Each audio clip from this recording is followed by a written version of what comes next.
Hello my friends and welcome once again to this Red Gaming Tech video with myself, Marta. As always, I'm here with the latest news from the tech world in the last 24 or so hours as of the 13th of May.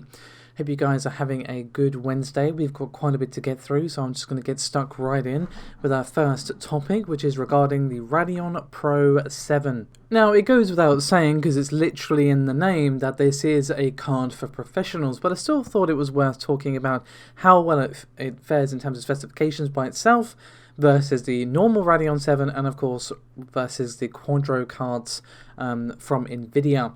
So we do have lots of specs to go through. We do see 16GB of HBM2 memory, and we also see, unlike the RX model, the Pro variant does not have a HDMI output. Instead, we see 6 mini DisplayPort connectors which are 8K capable. Interestingly though, this is a PCIe 4 card, which is not all that surprising given that all Navi-based Pro models are compatible with PCIe 4. However, this is an advantage not only over the touring-based Quadro RTX cards, which are only PCIe 3, it's also worth mentioning and highlighting the fact that the RX Radeon 7 was only PCIe 3. So just one little significant difference between the Pro and the other one is the PCIe 3 versus PCIe 4. Now we do see a typical board power of 250 watts and requires a single 8-pin and single 6-pin power connector. Interestingly, they also are bringing back multi-GPU bridge for the Radeon Pro 7, and they have named this bridge Infinity Fabric Link and has a bandwidth of up to 168GB a second. AMD themselves are directly comparing Infinity Fabric Link with Nvidia's NVLink, which offers a maximum bidirectional bandwidth of 100GB a second. And also AMD have officially confirmed to videocards.com that the Pro 7 is a Vega 20 GPU with 3840 stream processors, and the maximum double precision compute performance is twice as high as the Radeon 7 RX series. Now, unsurprisingly, this card is not exactly cheap. You're not going to be able to buy it with the pennies you find down the back of the sofa cushion, as it does cost $1,899 US. Not exactly shocking that it's going to cost so much given the specs, and obviously this is a professional level card. Anyway, we're going to move over from AMD now to their arch nemesis Intel, as there's a very interesting update regarding Intel's Alder Lake. So you guys are undoubtedly familiar with the PC shopping forums on pttweb.cc. We have seen quite a few leaks and rumours spring up from these particular forums, and some new ones have been tweeted out by maybe UW, of course, over on Twitter, and you can find the link to their tweet in the description below this video. So the specifications we see this time around, and of course you can see for yourself in the link below, the tweet will be linked separately from the forum post itself. But the first thing that it confirms is that Intel's Alder Lake does support DDR5 4800, which of course means that this is the minimum spec for Alder Lake, at least according to this particular post. We also do see some details regarding the thermal specifications of Rocket Lake S. If you scroll a little bit down the page, you can see RKL-S thermal specifications, and we see 8C6C, 95 watts, 8C6C4C, 80 watts, 8C6C4C and 65 watts, and then obviously we have the PL1 and PL2 both being listed here.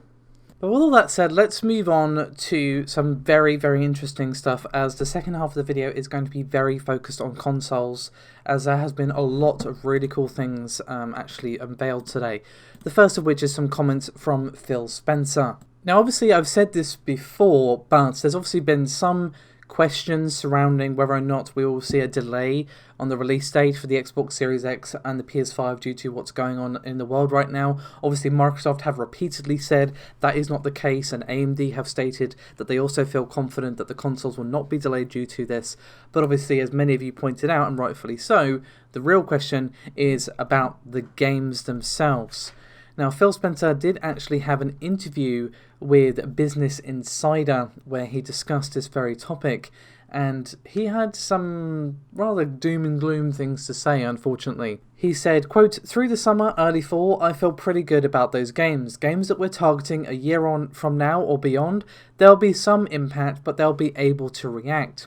Mocap is just something that's basically stopped. We're not going into Mocap Studio. If you had all your animation captured and you're doing touch-up in more individual art production and in areas like textures and other things, you're in a better position. If you're waiting for a lot of either large audio work, when it's with symphonies and other things, or mocap, you're held up right now and you're making progress in the areas that you are. It's really in those games that we're trying to finally get all their assets based together in terms of art production that they might have the biggest impact."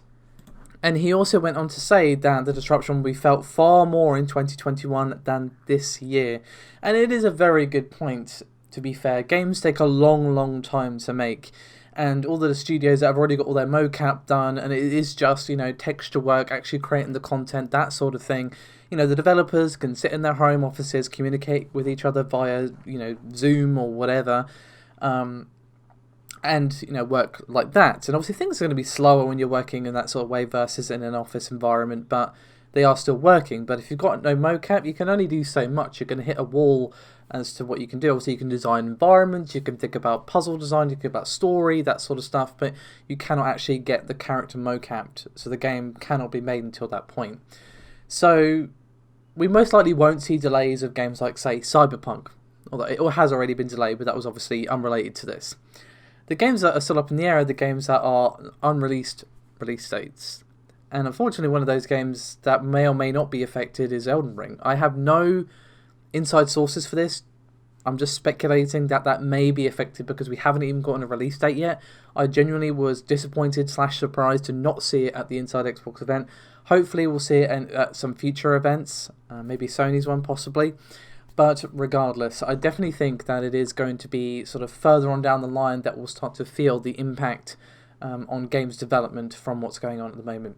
But speaking of events, we had a very interesting one today where we saw the Unreal Engine 5 demo. So this was part of the Summer Games Fest that Jeff Keighley was organising, and I was actually watching live on Twitch, and they showed a very cool demo of Unreal Engine 5 called Lumen in the Land of Nanite. And this is running on the PlayStation 5. So you can see the footage playing in this section, but I will include a link to the trailer below if you want to give the raw thing a watch, because obviously you're dealing with compression upon compression in what I'm showing you.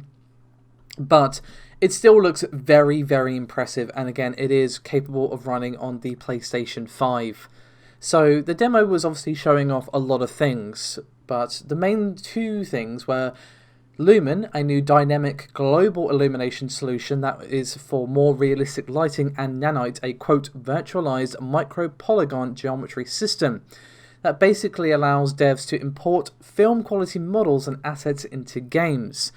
So again, you can see for yourself the texture work on the environments are very impressive, and the lighting as well is pretty nuts. The character herself looks pretty cool, looks standard video game character, to be honest. The real star of the show is the lighting and the Nanite.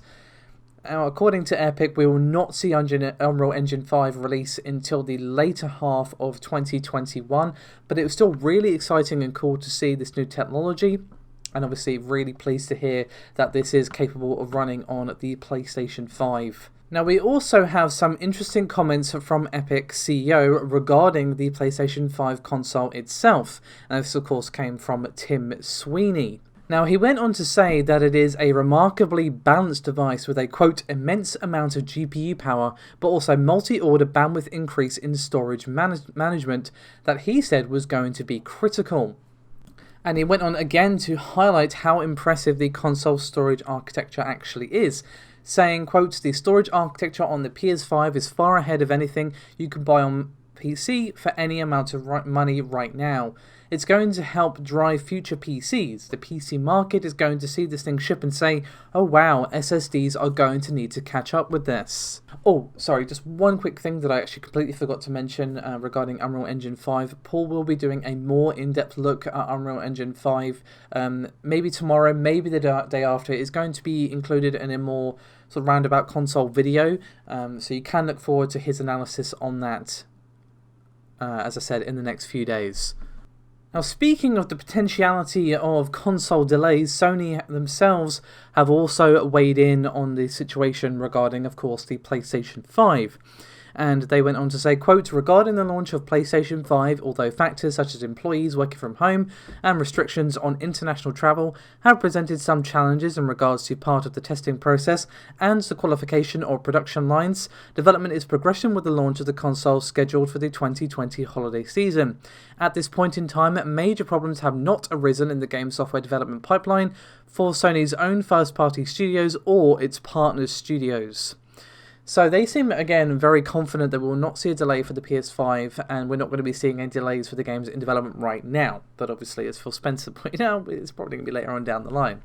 Oh, and just as a last quick thing that I just want to mention, as a bit of a follow-up to the Assassin's Creed Valhalla thing that we discussed the other day, there has been a tweet from Aaron Greenberg about the issue, and he said, quote, developers always have flexibility in how they use power, so a standard or common 60 FPS is not a mandate. So obviously, Microsoft would obviously love for developers to choose 60 or even higher, because Aaron Greenberg said previously that the architecture does allow them to support up to 120 frames per second, and 60 FPS will be the quote-unquote standard output. But obviously, at the end of the day, they cannot force or mandate what frame rate developers choose, which is pretty much what we said in the initial covering of this. But I just felt it was worth mentioning that he said this, and worth reiterating that regardless of the cause of the alleged 30 FPS of AC Valhalla, as much as Microsoft would love to be like, no, 60 FPS only, that obviously is restrictive, and they can't really mandate that. They can push it as much as possible, but yeah. I just wanted to quickly update you guys on that with this statement from Aaron Greenberg. Anyway, that is me done for this video. Thank you so much for watching. As always, the support is highly appreciated. Do remember to like and subscribe. Your support does help out a huge deal. But thanks you again for watching, and bye-bye.